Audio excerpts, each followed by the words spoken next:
بسم اللہ والصلاۃ والسلام علی رسول اللہ اما بعد۔ ایک سوال یہ ہے کہ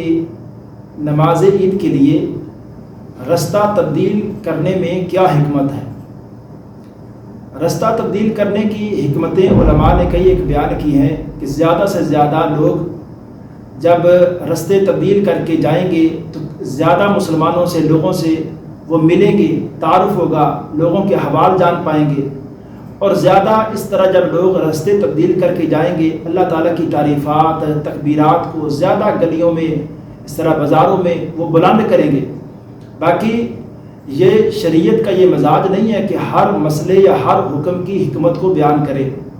کیونکہ یہ جو ایک مغرب کی ایک تحقیق کے انداز میں یا ویسے ایک دنیاوی جتنے موضوعات ہیں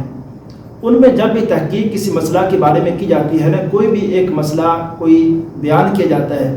تو اس میں یہ ضرور پوچھا جاتا ہے کہ آپ یہ بات کہہ رہے ہو تو کیوں کہہ رہے ہو۔ یہ دنیاوی کوئی بندہ کوئی بھی تحقیق پیش کرے تو اس کے تحقیق کے سوال میں تو بندہ کیوں کہہ سکتا ہے، لیکن شریعت نے جب ایک مسئلے کا حکم بیان کر دیا اور پیغمبر صلی اللہ علیہ وسلم نے اس بارے میں واضح ہدایات جاری فرما دی ہیں تو ایک مسلمان کا یہ مزاج ہونا ہی نہیں چاہیے کہ وہ آگے سے کیوں والا سوال کرے۔ تو اس میں حکمتیں جانے بغیر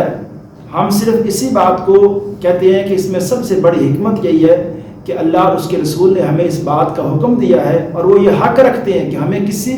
بھی بات کا وہ حکم دے سکتے ہیں، اور ہمارا آگے سے رویہ یہی ہے کہ ہمیں اللہ اور اس کے رسول صلی اللہ علیہ وسلم کی طرف سے جو بھی ہدایات آئیں گی ہم ان کو من و عن ہمارا مزاج یہ ہونا چاہیے کہ ہم ان پر عمل کر کے دکھائیں گے۔ تو لہٰذا یہ رستے تبدیل کرنے کی علماء نے بعض حکمتیں ضرور بیان کی ہیں، لیکن ان میں سب سے بڑی حکمت یہ ہے کہ اللہ اور اس کے رسول صلی اللہ علیہ وسلم نے ہمیں یہ رستہ تبدیل کرنے کا حکم دیا ہے۔ باقی اس میں ایک وضاحت یہ میں کر دیتا ہوں کہ جو رستہ تبدیل کرنے کا یہ حکم ہے لازمی نہیں کہ جس رستے آپ آئے ہیں آپ سارے کا سارا وہ رستہ تبدیل کر دیں، اس میں تھوڑی بہت ہی رستے میں اگر تبدیلی آپ لے آئیں گے تو اس سنت پر آپ عمل کر لیں گے۔ السلام علیکم ورحمۃ اللہ وبرکاتہ۔